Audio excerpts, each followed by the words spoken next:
Welcome to On Purpose. I could say a lot about today's guest, Matt Rudd, but I'm simply going to quote your summary, Matt, on the Love Reading website. Don't know how familiar you are with it, but I'd be interested to see how much you recognise. Matt Rudd is a writer and editor on the Sunday Times, where he's worked for 7 years. In the name of journalism, he has fought 3 Mexican wrestlers single-handed, had an affair on Second Life, binge drunk at Weatherspoons, bruised himself on a Japanese toilet, and spied on his wife using the very latest GPS technology. He's also stress-tested M&S Y-fronts, but prefers not to talk about it. He lives in Kent with Harriet and their 2 sons, and I think we now add Floss, 5-year-old border collie with a penchant for rolling in fox poo, I gather from your latest writing. That's right. And all of that is true, what you've just read, except I've now worked at the Sunday Times for 20 years. There are 3 children, and all that fun stuff you just discussed has long ago gone, replaced with a much more dull editing job. But I still write a column, so we're not far off. And you still write very entertainingly, if I might say so. But you've also, I think, been the author of 5 books, including Man Down, Why Men Are Unhappy and What We Can Do About It. Yes, that's right. That's the new one. Welcome to Next Chapter Retreats. Thank you very much for having me. And if I might, I shall kick off with the first question. And as we've just hinted, really, you've got a reputation for taking perhaps a rather askance view on life in your writing. And I noted that recent Sunday Times articles have ranged from pet dogs to dogging. But underneath all of that, there's also a very reflective and very revealing take on life. So, for example, in the introduction to Man Alive, you say quite unequivocally, "In my heart of hearts, I know I'm set. I'm stuck. I'm an old dog with non-transferable tricks." Is that really the case? Well, that is, as you say, from the introduction. And so that would have been how I was feeling 2 years ago. And it absolutely was, yes. And although you've very kindly pointed out that I tend to write quite light stuff, this was the first, this whole process of writing Man Down and the articles that came with it is me being serious and actually honest, probably for the first time about my own mental health. So, and I started writing it, I wrote a piece and I was expecting quite a bad response because, you know, a middle-aged man who seems to be doing all right, whinging about how he's unhappy is quite a bad look. But the response was really, really amazing, actually. And a lot of other men wrote in and said, I'm in the same boat. And it evolved from there into a book. So when I started writing it, I hadn't spoken to a lot of other men. I didn't understand that what I was feeling in midlife was what a lot of other men were feeling as well. And through 2 years of research and writing, I'm still about 95% stuck, but I'm learning to be happier about it, I suppose. You want me to be positive, I should be positive. After 2 years, I feel great, everything's fine. But I do not want you to be positive. I want you to be honest. You know I'm going to say that. But genuinely it is the case because, and I think you allude to this at one point in the book, very often people who write about mental health, who write about this journey, assume that they've got it. They've arrived at the end of the journey. And they're in I don't want to say a smug position, but they're looking back, having got through the journey. There aren't many people who can talk us through the journey itself, and probably, at the risk of sounding a little sexist, probably even fewer men who are taking us through that journey. Yes, I think that's true.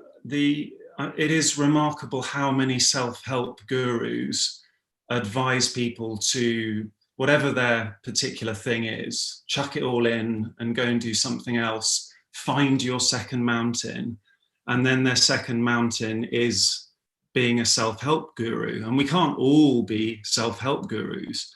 And I think for me, although I definitely, this book is does not have all the answers at all, it is me attempting to take the first step.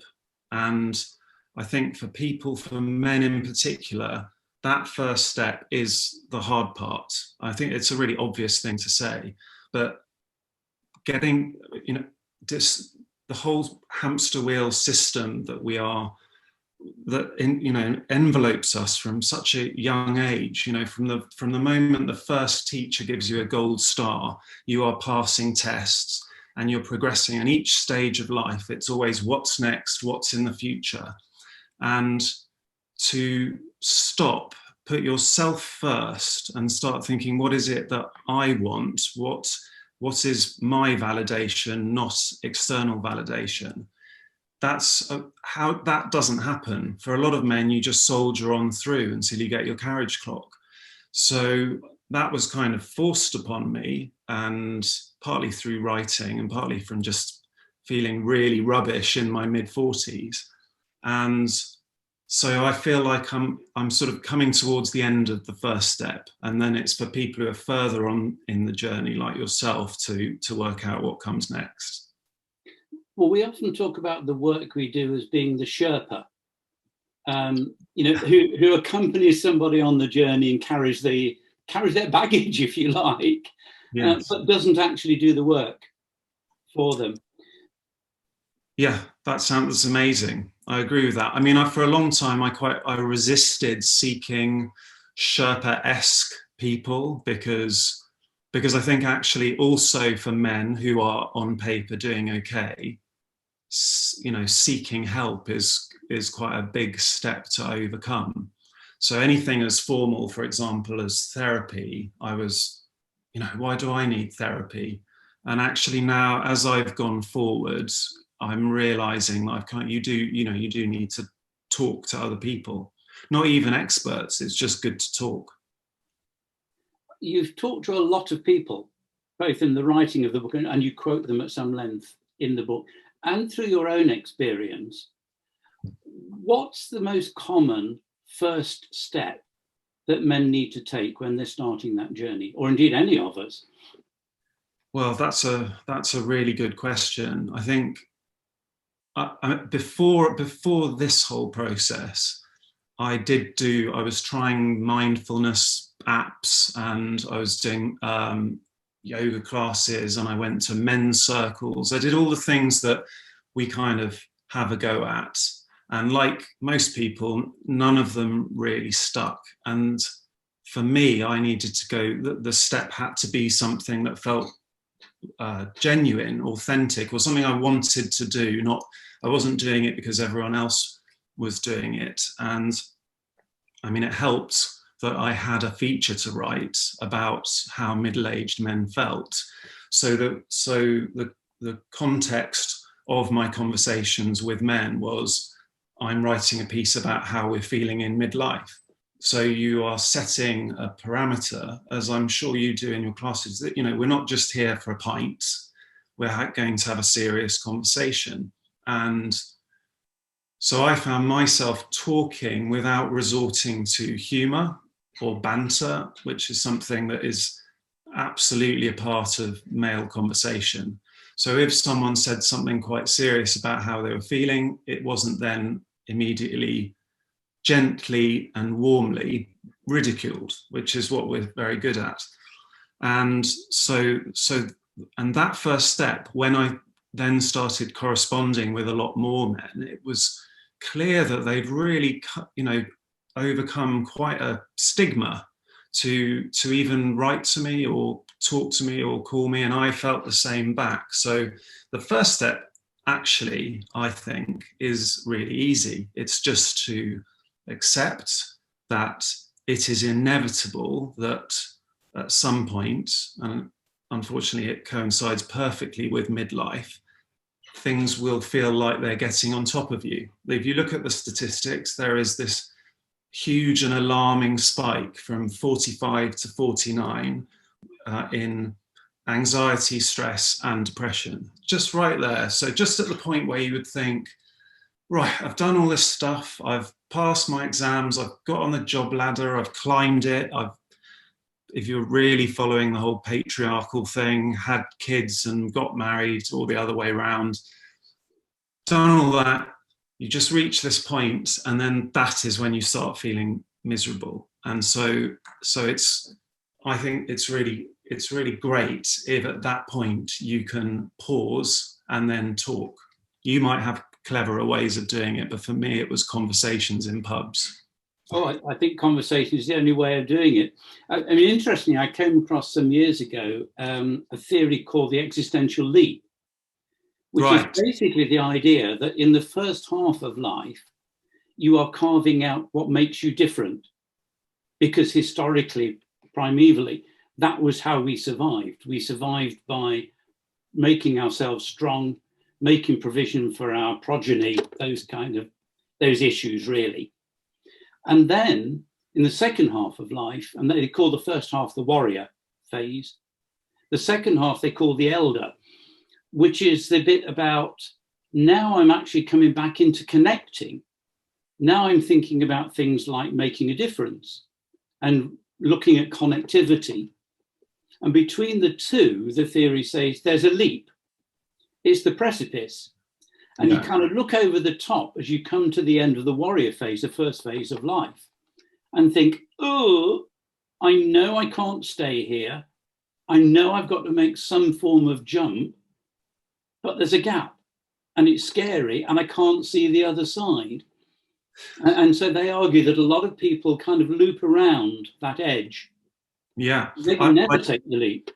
Sorry to interrupt. I mean, that's it. Never taking the leap. It's, you said, and we know we have to make the jump, but actually I think most people don't know, or if we do know, we manage to suppress it. And we just, because you've got a choice of either to do some difficult work, accept that you're feeling however you're feeling, and then take action, or keep your head down and keep soldiering on.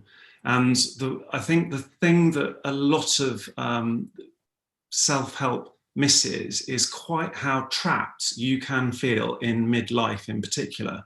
Because as you say, you've done all the warrior things, you've got a lot of responsibilities, you've probably got a ridiculous mortgage, you've been in a job, it's been a bad year for jobs, but you've been in a job that, you're no longer the next big thing by definition.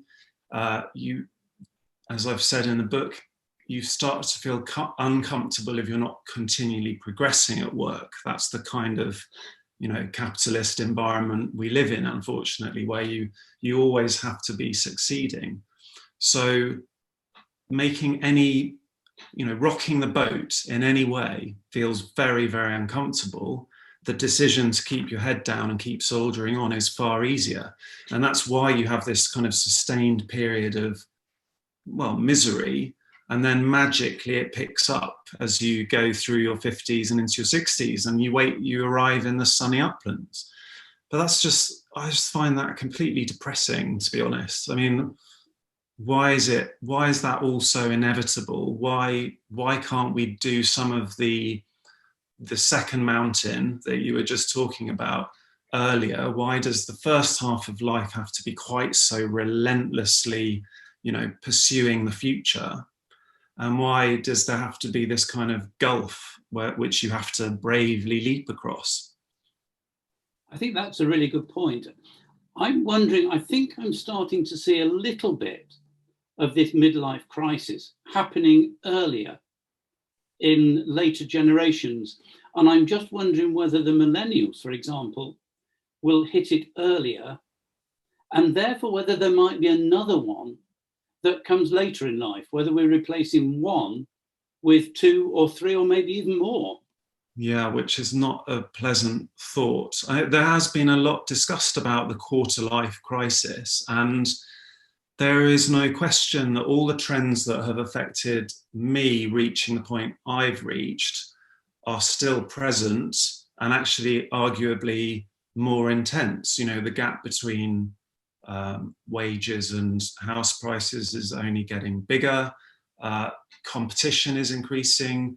Pressure to, you know, do well in exams is more intense. Everyone is now expected to go to university. And I did speak to younger men who, you know, people who just come out of university. So they just supposedly had a wild time at university, and now we're entering for the first time, you know, adult life with a bit of freedom.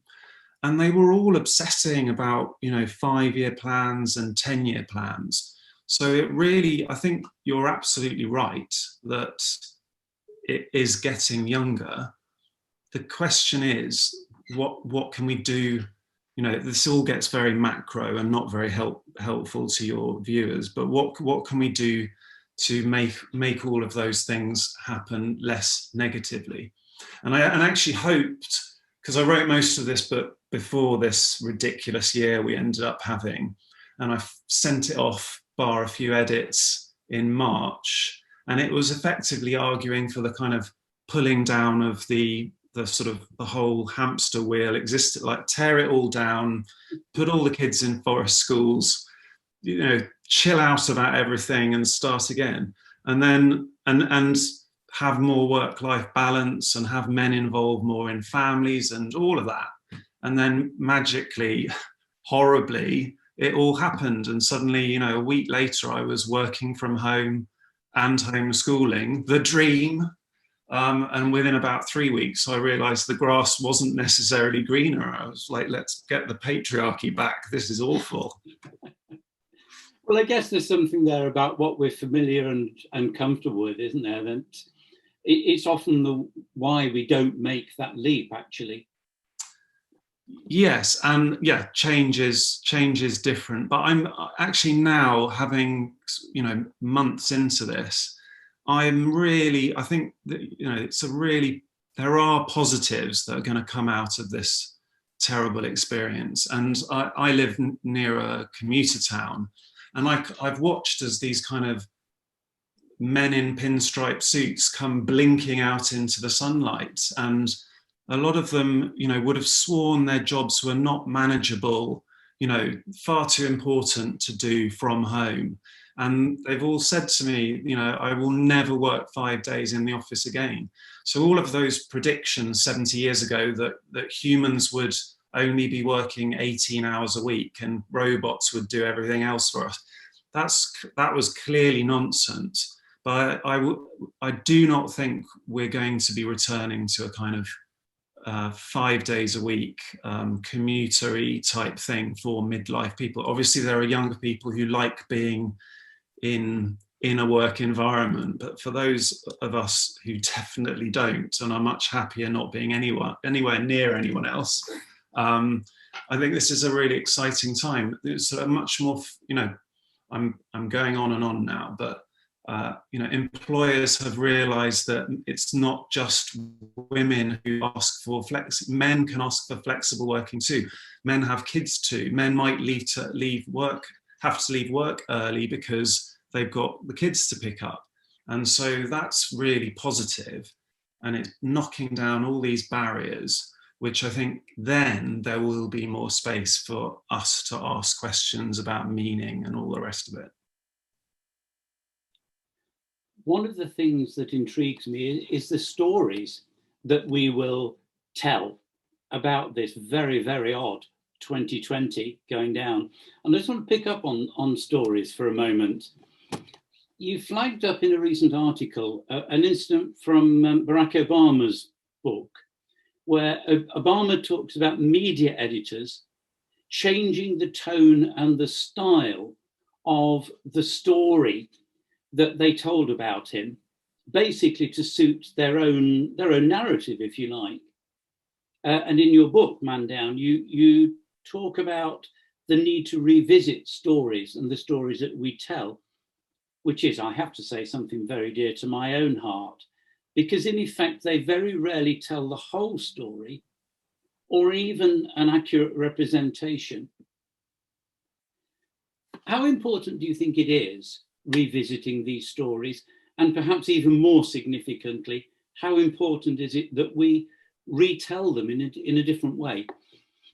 This is new. This is new to me because, you know, despite having worked on Fleet Street for 20 years, I'd never really thought about the way I think about events in my own history, in my own past, and I'm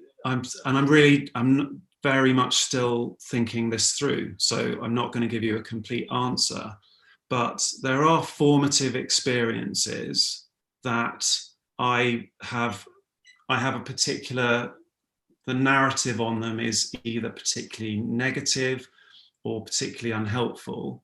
And in writing this book, and it was the publisher rather than my idea for me to introduce what I still think is a little bit too much memoir, a bit too many personal stories, but it did force me to go back and remember certain things. And I think it's, you know, you tell yourself something once, is this right? And then you tell it, you remember it the next day, and then you remember it every other day, and it becomes ingrained. And that is really hard to change. So in some cases, and I'm not going to remember which ones they were, so don't ask, I actually went and asked friends, family, what they remembered. And I realized that I absolutely have quite a negative little voice in my head that makes things sound worse than they are. That's bad for the past. It's absolutely devastating for the future. If you're constantly telling yourself this can't happen because that happened, then that's what causes all these circular catastrophizing thoughts that I talk a lot about. Absolutely that. I mean, that's exactly the way that we would take, the slant we would take on that. And then with the question... let me ask you a question. Is there a quick way to dismantle those false narratives? Or, because as an editor, we just rewrite it, you know, or we can rework it because we're not personally invested in it. But what's a simple way of getting rid of the little man telling you, for example, you can't do video interviews like this, or whatever it is? Yeah, and you'll understand this because I think I've written a fiction book, and I think you have as well, or a couple of them. You start off thinking the character is going to fit your storyline and they're going to do exactly what you want them to do. And if they don't, you rewrite the story, you rewrite the narrative. You're in control. Yes. Although I have to say, in my experience, they quite often argue back and say, I would not do that. And they're generally right. But that's a different thing. I would perhaps slightly challenge the idea that they are false narratives. I think they are a perspective on the reality of the time. If we were to go back and see a recording of it, and I know even a recording doesn't give the full picture, we would see we have one perspective on it. Somebody will come with another. And I think for me, the interesting thing is saying, why do we view it from that perspective? And then what happens if we put ourselves into the perspective of somebody else in the story, or as we do quite often, where you tell a story where you're the villain, now retell it to me as if you're the hero. Right. Use the same basis of the story, but if you like, instead of being the victim, now be the hero. And it's surprising how that can change people's perceptions and draw a lot of strength from it. But then what we also do is say to people, where are the similar strands? Where are the bits that you see repeated time after time after time? Whether it's the strengths or whether it's the bits that you feel have been unsuccessful. And those are the bits that you have to be aware of when you start to write your next chapter. Interesting. Can I put an alternative hypothesis to you, Peter? So having spent, all this time wallowing in my own ancient history, so mindfulness people always say we have to live in the present, and I've always kind of scoffed at that, because with all the responsibilities I have, I need to think about the future. That's what men do. We kind of like to have problem solving solutions for potential problems.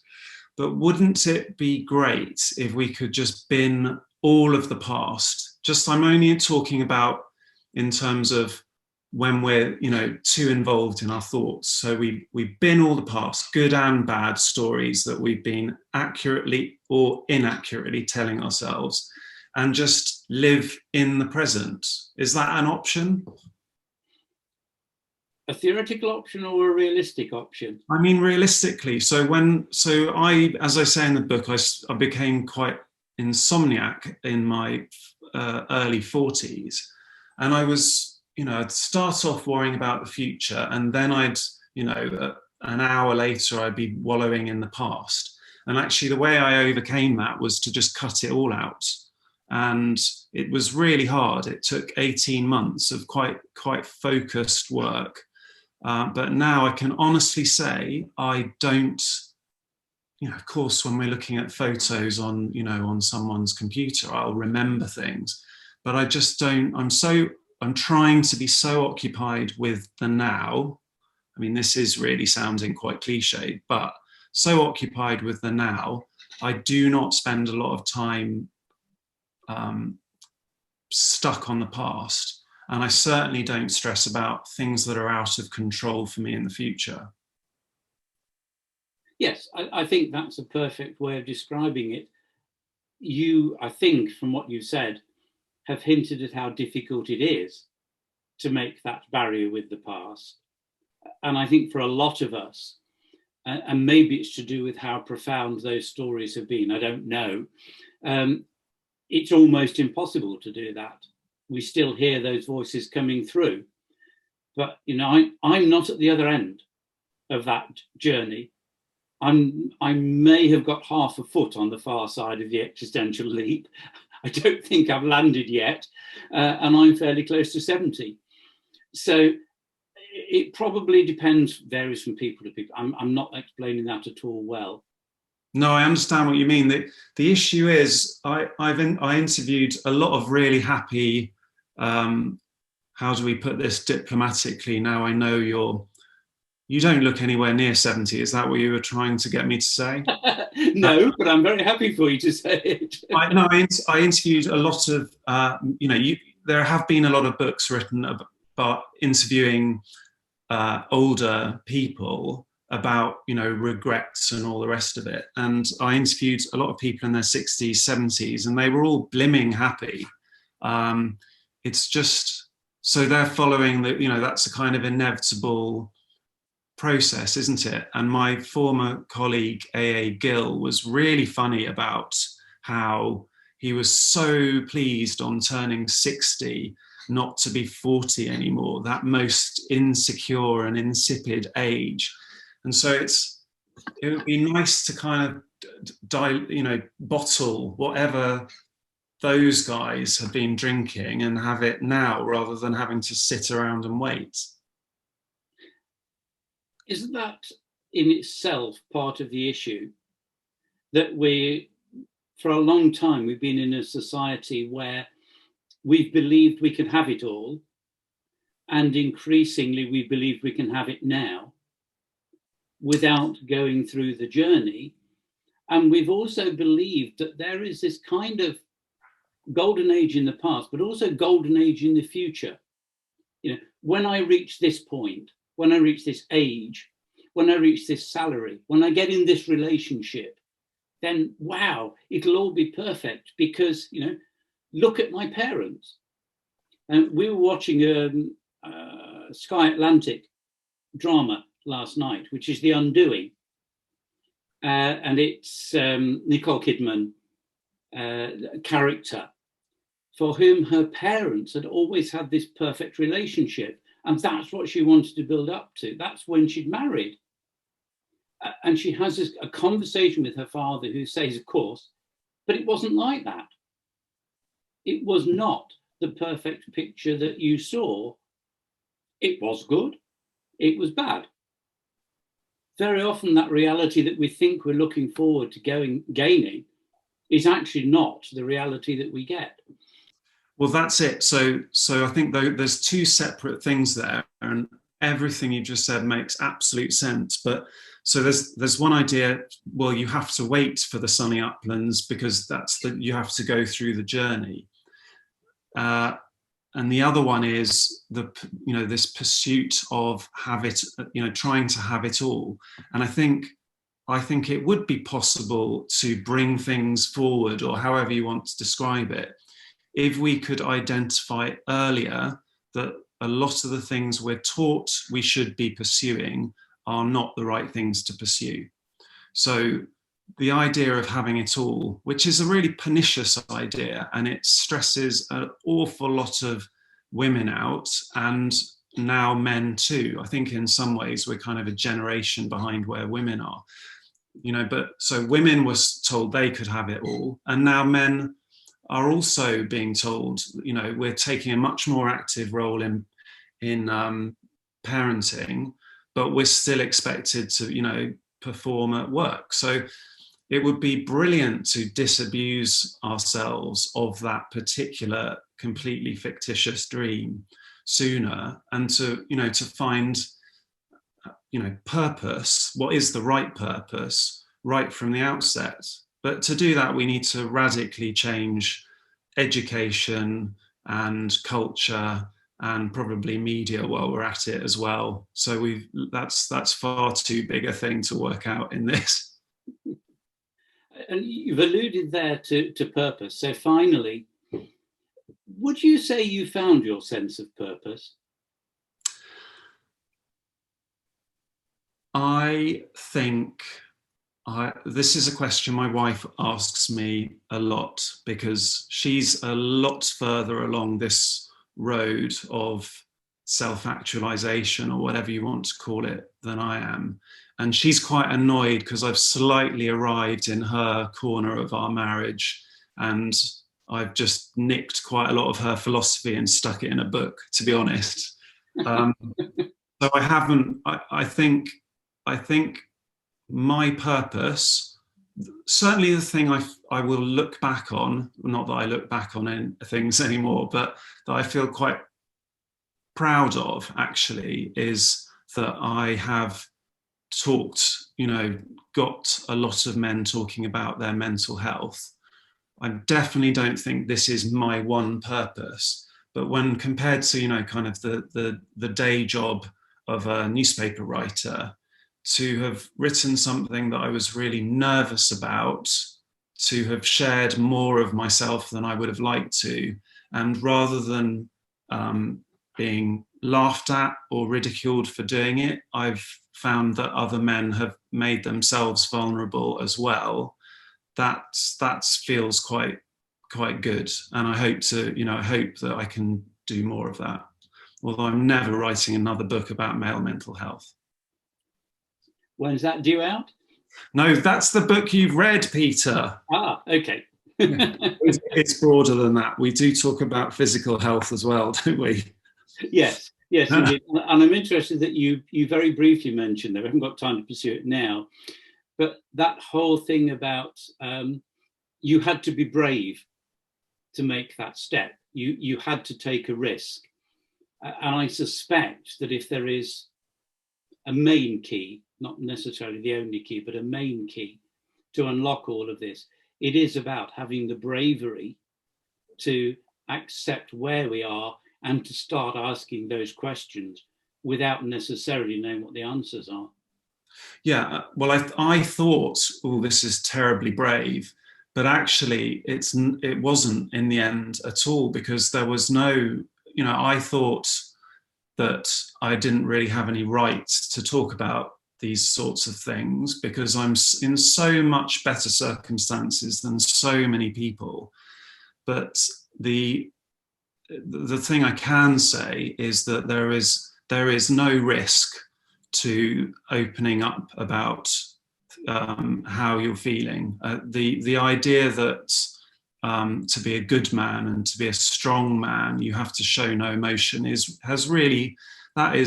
that's gone out with, you know, the Victorians, or it probably went out. It started to go out with the Victorians, and we managed to drag it through a few more generations. But I think now I can honestly say that if you open up as a man, that is not a brave thing to do. It's essential.